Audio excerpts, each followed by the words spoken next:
कर बिना इंश्योरेंस के किसी युद्ध क्षेत्र में तो नहीं भेजेगी ना। बिल्कुल नहीं भेजेगी। तो ईरान ने क्या किया?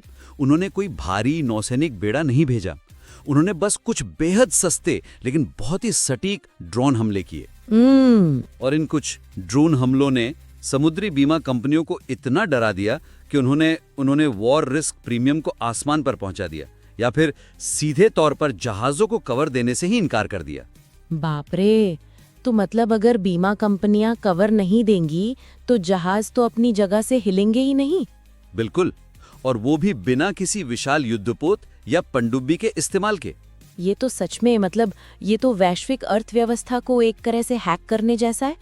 तो लेखक इस बात को अपने लेख में कैसे शामिल कर सकता है ताकि एक स्पष्ट तस्वीर बन सके?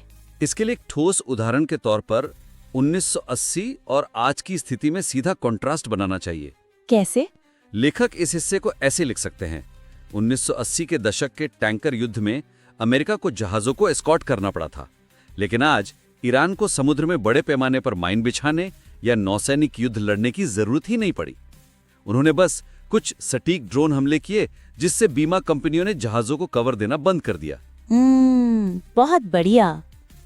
बिना एक भी बड़ी जंग लड़े दुनिया का 20% तेल रोक देना, ये केवल अमेरिका की नाकामी नहीं बल्कि ईरान का स्मार्ट वॉरफेयर है। ये एनोलॉजी इस पूरे हिस्से को एकदम जीवंत कर देती है। बिल्कुल, मतलब ये स्पष्ट कर देता है कि आधुनिक युद्ध केवल हथियारों से नहीं लड़ा जाता। अब देखिए, जिस तरह होर्मुज में ईरान ने अमेरिका को रणनीतिक रूप से चौंकाया, उसी तरह ईरान की आंतरिक राजनीति और नेतृत्व परिवर्तन में भी अमेरिका के सारे अनुमान गलत साबित हुए।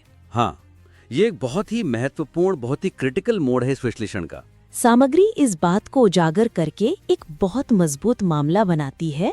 ये बताती है कि कैसे आयतुल्लाह अली खामनी की मौत के बाद सत्ता परिवर्तन की जो अमेरिकी उम्मीदें थीं वे टूट गईं, क्योंकि उनके बेटे मुस्तबा खामनी काबिज हो गए।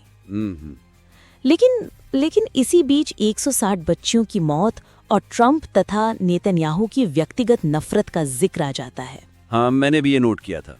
तो मेरा सवाल ये है कि क्या एक इतने सख्त रणनीतिक विश्लेषण के बीच इन गहरी भावनात्मक बातों का अचानक आना श्रोता के फोकस को भटका सकता है? ये दिलचस्प है, लेकिन क्या इस बिंदु को और अधिक मजबूती से स्थापित किया जा सकता है? मतलब आप कह रहे हैं कि इसे